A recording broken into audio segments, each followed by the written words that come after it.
All right, why statistics? Statistics, the practice or science of collecting and analyzing numerical data in large quantities. Why study statistics at all? Why do we have a federal statistical system? Why a census bureau? What good is statistics? To answer this question, let's first talk about something else. Why a microscope? Well, a microscope is used for studying things that are, as the name may imply, microscopic. Microscopic, so small or fine as to be invisible or indistinguishable without the use of a microscope. You need to look at something that's really, really tiny, too small for your eye to see, and you blow it up to a screen about yay big.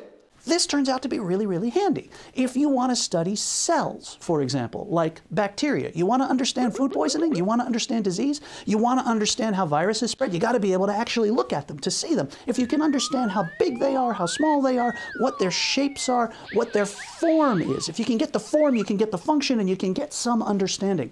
You want to build a microchip? You need a microscope.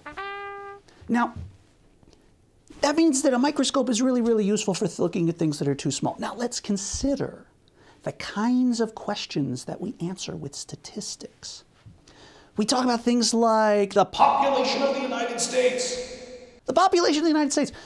In 2010, there were 308 million people in the United States. You can't possibly know everyone. You can't talk to, you as a person, you don't have enough time in your life to sit down with everybody and learn their story. But, you know, every 10 years or so, we at the Census Bureau ask a few questions of everybody. Age, sex, birth, where you live. These are important things to know. And with just those few questions, we can learn an enormous amount. You want to know where the hospitals go? You need to know what cities have a large aging population. You want to know where the schools go? You need to know where the cities and what neighborhoods have a lot of really young people. These kinds of questions. And it's all kinds of things, you know, birth rates, death rates. You want to understand the labor force. That's a statistical question. You want to understand employment. You want to understand earnings. You want to understand national earnings. You want to understand these questions, accidents rates, all kinds of things that we publish statistics on, that we measure statistics. They're all things that are too big to see at one time. They're too big for your eye to see. 308 million people, all of different ages, all different sex. We've got accidents happening spread out across a country of literally millions of square miles.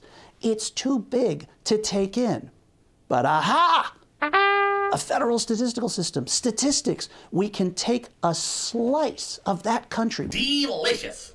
We can take a slice of the United States of America and we can shrink it down to a screen about yay big. You know, we got a bunch of them back here. When you can take a big thing and shrink it down small enough to study, to understand, or at least part of it, that's useful. That's statistics. So you want to understand that something that's too small, like a cell or a microchip, you need to blow it up, you use a microscope? Statistics is a macroscope. That's why statistics.